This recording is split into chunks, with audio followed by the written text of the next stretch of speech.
c'est Carole qui vient me rejoindre sur ce plateau de Midi en Guadeloupe. Bonjour Carole. Bonjour François José. Alors c'est quelle heure pour vous en ce moment? C'est toujours l'heure de mon café, que ce soit ici ou ailleurs. Oui, parce que vous donnez dans le café, particulièrement dans l'avant-café, before café. Voilà, tout à fait. Le before café, c'est le week-end en radio de 17h à 20h. Donc on imagine qu'on est dans un café virtuel et qu'il y a de la vie comme dans tous les cafés du monde. Voilà. Josie veut savoir si c'est un vrai café ou si c'est un chololo que vous servez. Alors pour ce qui est des cafés, on a des cafés un petit peu extraordinaires, notamment celui de Tyran qu'on va découvrir ce week-end, qui est un café avec des saveurs mais extraordinaires, vraiment extraordinaires.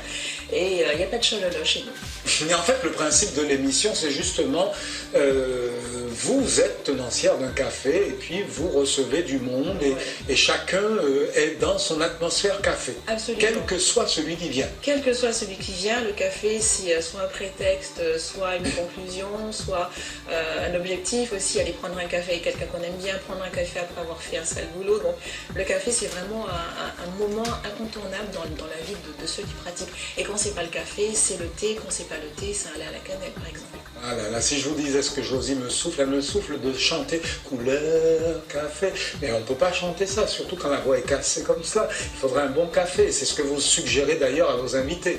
Absolument, avec un brin de miel pour les plus gourmands, avec de la cannelle pour d'autres. Vraiment, le café, bon, c'est l'occasion de discuter, de papoter, et c'est aussi la contrainte de cette tranche. Quand on est invité, quand on est client du café, ben, la surprise, ben, c'est des rencontres, hein, parce que dans un café vient un petit peu tout le monde.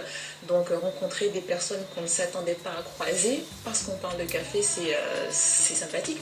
Notamment Hubert Petitphare, qui était de passage chez nous, qui a eu l'occasion de répondre aux questions du Before Café.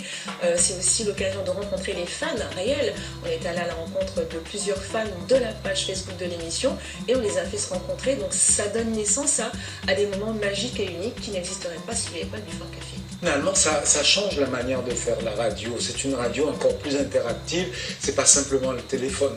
C'est pas simplement le téléphone. On passe du réel au virtuel et du virtuel au réel. C'est ce que j'appelle moi de la cyberanimation.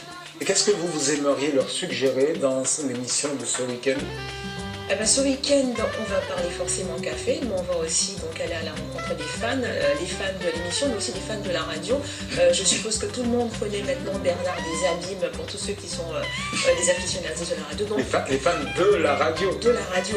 Et d'une façon générale, de première, puisque bon, ce sont des personnes qui écoutent la radio et qui regardent la télé en même temps. Je ne sais pas comment ils arrivent à différencier les deux sons, mais ils le font. Donc ce week-end, on va voir qui est enfin ce Bernard des Abîmes qui est pro-CSM. Ça, tout le monde le sait, tout le monde l'a déjà entendu. Ouais. Eh bien, merci Carole, merci d'être venue nous dire tout cela.